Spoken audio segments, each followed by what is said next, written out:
Le savoir, c'est quoi? Le savoir, c'est toute votre formation de base que vous avez eue. Donc, ce sont vos études, ce que vous avez pu faire comme études, ce que vous avez appris à l'école ou pendant les formations. En fait, c'est vraiment tout ce que vous avez appris en théorie sur le papier. Mais c'est pas, comme je dis, pas seulement l'école, il y a aussi les formations, les certificats que vous avez pu avoir. Ce genre de formation qu'on est en train de faire, par exemple, peut entrer dans le cadre du savoir parce que vous venez apprendre quelque chose et vous allez repartir avec quelque chose qui va vous rester. C'est du savoir. Donc tout ça, on met à l'intérieur du savoir. Donc ça veut dire déjà qu'un manager, il est censé avoir donc des compétences techniques déjà basées sur son savoir. Ensuite, il y a le savoir-faire. Le savoir-faire, c'est quoi?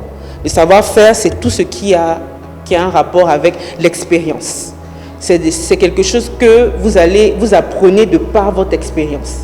Par exemple, il y a des choses qui s'apprennent à l'école, et puis il y a d'autres choses qu'on apprend durant son parcours, en fait. Parce qu'on est face à des situations, ou parce qu'on est devant une situation, et puis telle personne va venir nous apprendre comment on fait telle ou telle chose.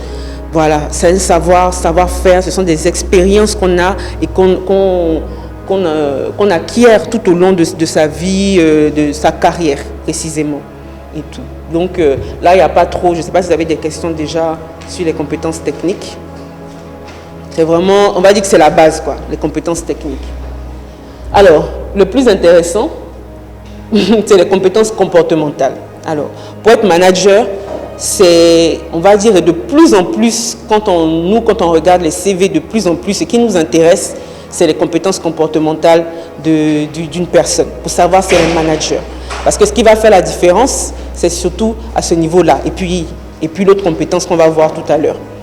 Parce que un manager, quelqu'un qui sait manager, c'est quelqu'un qui sait gérer. Et gérer l'humain, je peux vous dire que c'est la chose la plus difficile qui puisse exister, sincèrement. Parce que tout le reste, c'est des choses qu'on apprend et qu'on peut appliquer parce que 2 plus 2 font 4, c'est ça non? Oui, 2 plus 2 font 4 et tout, c'est des choses qu'on apprend comme ça. Mais l'humain, aujourd'hui, il a une attitude aujourd'hui et puis demain, la même chose va se passer, mais son attitude ne sera pas la même. Donc, on est là, on se dit, bon, je donne, on va dire, une feuille de route, et puis je me dis, oui, voilà comment je dois agir avec cette personne-là, etc., parce qu'elle est comme ça. Mais entre-temps, la personne va rentrer chez elle, et puis, bon, quelqu'un va l'énerver, et tout va venir le lendemain, et puis tout est gâté. C'est plus du tout la même chose. Donc, la personne, en fait, a un autre comportement, et où on se trouve déstabilisé, on se dit, mais qu'est-ce qui se passe alors que c'était pas comme ça, il était hier. L'humain est la chose, excusez-moi le terme,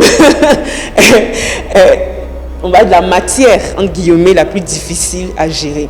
Et donc, celui qui va réussir en tant que manager, c'est celui qui va réussir à contrôler, gérer et avoir toutes ces compétences-là. La première, c'est quoi? La communication. Tu ne peux pas être un bon manager si tu ne sais pas communiquer. La deuxième, c'est le leadership. Après, on va voir. Mais réellement, être un bon manager, on va voir la suite tout à l'heure.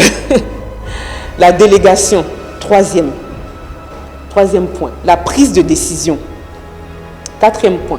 L'empathie. Cinquième point. La résilience. Sixième point. L'agilité. Septième point. L'intelligence émotionnelle. De plus en plus demandée pour être un bon manager. La confiance et l'éthique. Donc ne vous inquiétez pas, tous ces points-là, on revient dessus dans notre deuxième partie. Donc là, c'est juste pour vous montrer un aperçu.